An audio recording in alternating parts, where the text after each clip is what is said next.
Wala sa kanila ang may bahid ng dugo dahil sa tukhang. Wala sa kanilang kasabwat sa pagbulsa ng sako-sakong pera, pinagsamantalaan ang krisis ng pandemya, pinabayaan ang ating mga kababayan na magkasakit at mamatay.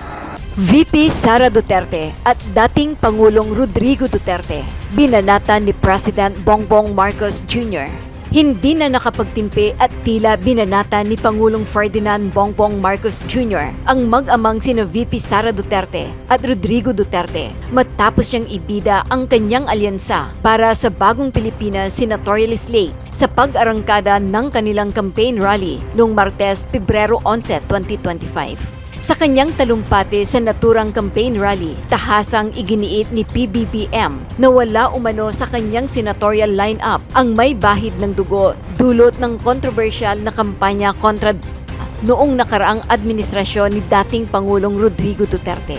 Wala sa kanila ang may bahid ng dugo dahil sa tukhang. Ani PBBM. Tila may pasaring din si President Bongbong Marcos Jr. kay VP Sara at Rodrigo Duterte. Iginiit ng Pangulo ang isyu ng pandemya kung saan wala raw mula sa kanila ang dawit sa pagkulimbat ng pera. Wala sa kanila ang kasabwat sa pagbulsa ng sako-sakong pera. Pinagsamantalan ang krisis ng pandemya. Pinabayaan ang ating mga kababayan na magkasakit at mamatay. Anang Pangulo. Diretsahan din ang naging pagkukumpara ni PBBM sa kanyang 12 pambato sa pagkasenador mula sa mga umano'y kandidatong tuta ng China, mula ang propeta at may kaugnayan umano sa Philippine Offshore Gaming Operators or PUGO. Wala sa kanila ang mga pumapalakpak sa China at natutuwa pa kapag tayo ay binubomba ng tubig. Tinatamaan ang ating mga Coast Guard, hinaharang ang ating mga mangingisda, ninanakaw ang kanilang huli at bukod pa roon ay inaagaw pa ang mga isla natin para maging bahagi ng kanilang bansa. Saad ng Pangulo. Dagdag pa ni PBBM, wala po sa kanila ang tilang sakristan ng isang bulaang propeta na nasasakdal dahil sa pagyurak sa ating kabataan at sa ating kababaihan. Wala sa kanila ang tagataguyod ng pugad ng krimen, ng sentro ng paglalapastangan ng mga kababaihan ng mga pugo. Kaugnay nito, pinapanawagan naman ng Pangulo sa kanyang mga kababayan sa Ilocos Norte ang pagbuto ng mga ito sa senatorial slate na bitbit ang kanyang administrasyon. Sa darating na Mayo, huwag nyo na pong tignan ang mga ibang mga pangalan. I-shade nyo na po. Lahat po itong nandito na nasa harap ninyo at gawin nating 12-0 ang ating resulta sa Senado. Nang sa ganon, matitiyak natin ang kinabukasan ng ating minamahal na Pilipinas. Ani President Bongbong Marcos Jr. Ating panuorin ang buong video. Naimbag na rabi tayo amin na po. Gagayem kakabsat. Agtakder tayo para ti ay ayaten a Pangulo Ferdinand Romualdez Marcos Jr. Parang mahirap makapaniwala na nandito na naman tayo sa kampanya. Napakabilis ng panahon, napakabilis ng pagdaan ng 3 taon na akala natin ay magiging mas matagal. Ngunit nandito nga tayo sa darating na halalan sa Mayo. At sinimulan po natin ang aming national campaign, kagaya ng dati, dito po sa ating minamahal na lalawigan ng Ilocos Norte. Andito po ang aming ipinagmamalaki na mga kandidato para sa Senado.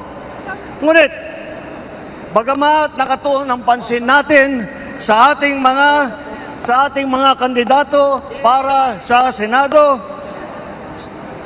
huwag po natin kaligtaan ang halos 18,200 na local executive na ating ihahalal sa Mayo. Nabanggit ko po ito dahil may pagmamalaki ng alyansa na kami lang ang may kumpletong ticket mula sa senador hanggang sa sangguniang bayan ng pinakamaliit na bayan ng buong Pilipinas. At hindi pangkaraniwan ang mga aming kandidato. Hindi po kagaya ng mga nakikita natin sa mga iba't ibang partido. Hirap na hirap makakuha ng kanilang mga miyembro. Ang amin pong ipinagmamalaki at pinaglalaban ay subok na at matagal nang nagseserbisyo sa publiko. Hindi po ay naaawa rin po kuminsan sa ating mga katunggali dahil nagmamakaawa para makakuha ng mga malalakas at magagaling na kandidato. Di tulad ng iba, karampot lang ang kandidato. Dito po, buo kami. Hindi lamang buo sa numero, ngunit buo ang loob para ipaglaban ang kapakanan ng bawat Pilipino at ang buong Pilipinas.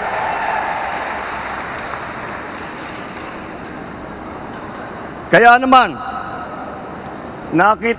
nagtataka nga ako, parang yung mga iba na naging kandidato, nag-deliver lang yata ng suka, nabigyan na ng certificate of candidacy. Dahil wala ang ikukumpara sa ating mga kandidato. Kung ihahambing natin sa mga napulot nila, ang ticket natin mula sa Senado hanggang Sangguniang Bayan ay mga leader na subok sa serbisyo.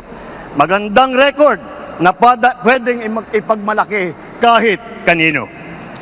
Kung kilatisin natin ng isa-isa, napakatingkad ng ating kakayahan, ng kanilang kakayahan at ang mga pambato para sa pagbabago. At kapag pinagsama kagaya nito na nangyari dito sa alyansa, ay lalong nakaka-impress ang kanilang pinagsamang lakas at galing. 8 po sa ating mga kandidato ay veteranong senador. Palitan ko na lang, matagal ng senador kasi pag veterano baka akalain nilang hindi lang luma kundi matanda. Andito po ang ating mga senador, Senator Cayetano, Senator Lacson, Senator Lapid, Senator Marcos, Senator Pacquiao, Senator Revilla, Senator Soto, Senator Tolentino. Pagpasok po sa Senado ng mga re-electionist sa Senado ay wala na pong OJT. Hindi na mag-aaral. Alam nila ang trabaho. Alam na nila ang pangangailangan ng Pilipino. Alam na nila ang gagawin nila upang gawin at idala sa ating mga kababayan ang kanilang pangangailangan. 7 naman ay nanggaling naman sa Kongreso na subok sa batasan. Andyan po ang mga Congressman Abalos, Congressman Binay, Congressman Cayetano, Congressman Marcos, Congressman Pacquiao, Congressman Tulfo, Congressman Villar. Kitang-kita po naman natin na ito lahat ay sanay na sanay, subok na subok at matagal nang nagpapakita ng galing. Hindi na bagito sa pagpanday ng mga batas.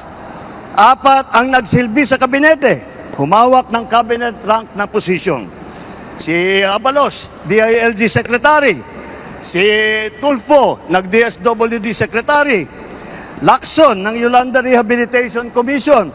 Tolentino, siyang namuno ng MMDA.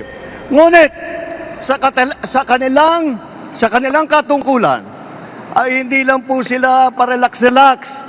Tingnan nyo po ang kanilang mga record at makikita po ninyo na sila ay nakagawa ng magandang pagbubuti para sa kanilang mga kagawaran. Alam nila ang government work galing sa kabinete.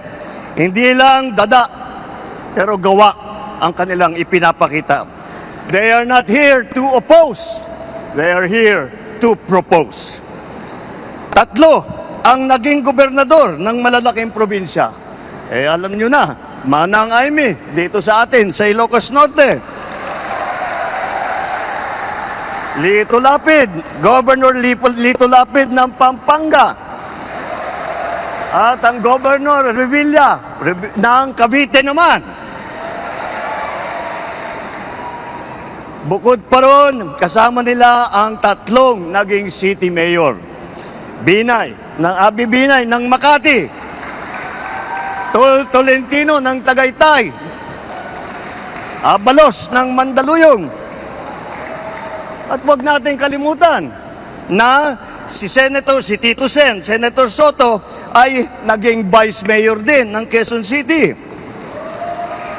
Hindi rin po tayo nagkukulang sa boses ng kababaihan at maglalaban para sa karapatan ng ating kababaihan dahil 4 sa ating mga kandidato ay babae, pero itong mga babaeng ito ay palagay ko, mas matatapang pa ito kaysa sa mga lalaki na nandito ngayon. Mga abogado naman, 4 din. 4 ang abogado natin. Abalos, Binay, Cayetano, Tolentino. Si Amy nag-aaral din sa law school. At pinagtatalunan lang nila kung sino daw ang pinakamagaling at sino nanggaling sa pinakamagandang eskwelahan. Ngunit lahat yan ay magaling, lahat yan ay matalino, lahat yan ay ginamit na ang kanilang kakayahan upang pagandahin ang Pilipinas. Kung itatanong naman natin, sila ba ay isa lang ang pinanggalingan? Tiga Maynila lang ba lahat? Tiga Luzon ba lahat? Hindi po. Dahil pagdating sa geographical representation, 2 ang taga Mindanao. Si Manny Pacquiao ng Bukidnon, Sarangani at saka Jensan. Si Erwin naman, lumaki sa Davao Oriental, sa Sulu, mga probinsya kung saan nadestino ang kanyang bayaning ama. Ang unang Vicente Soto ay naging senador na tiga Cebu.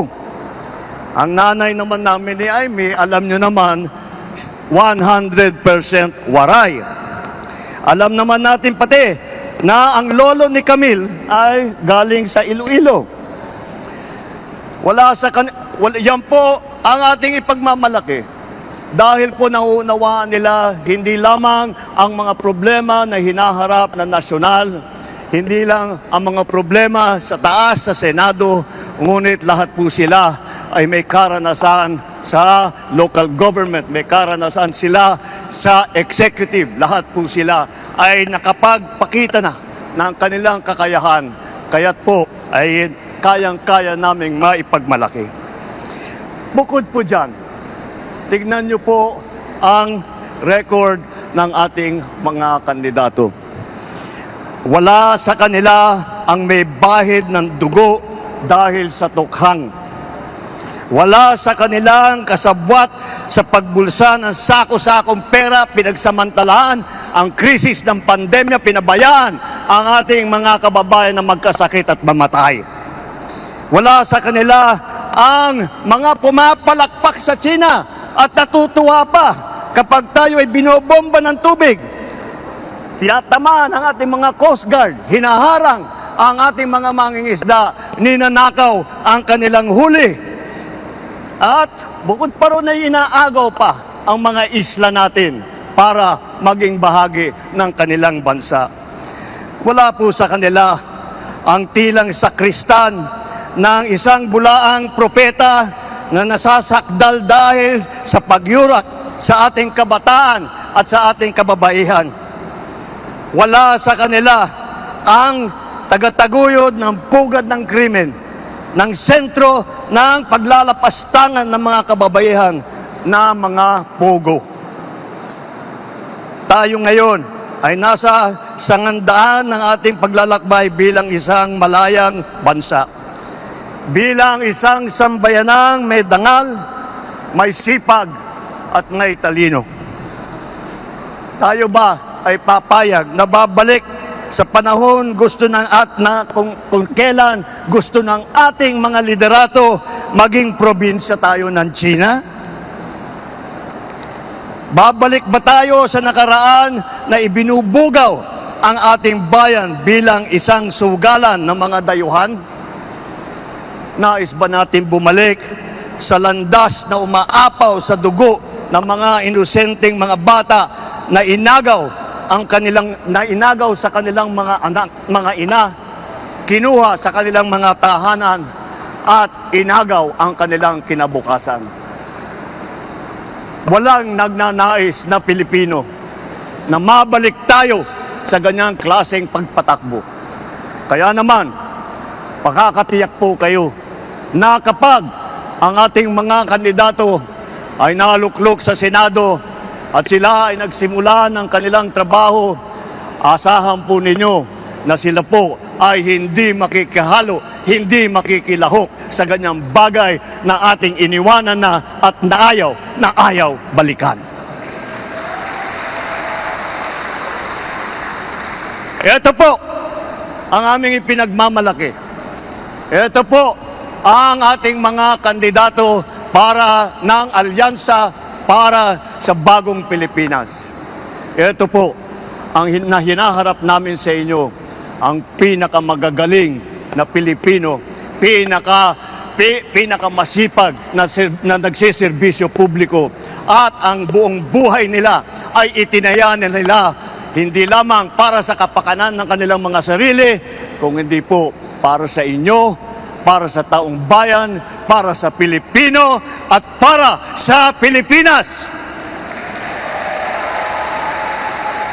Kaya sa darating na Mayo po, huwag nyo na pong tignan ang mga ibang mga pangalan. I-shade nyo na po lahat po itong nandito na nasa harap ninyo at gawing nating 12-0 ang ating resulta sa Senado.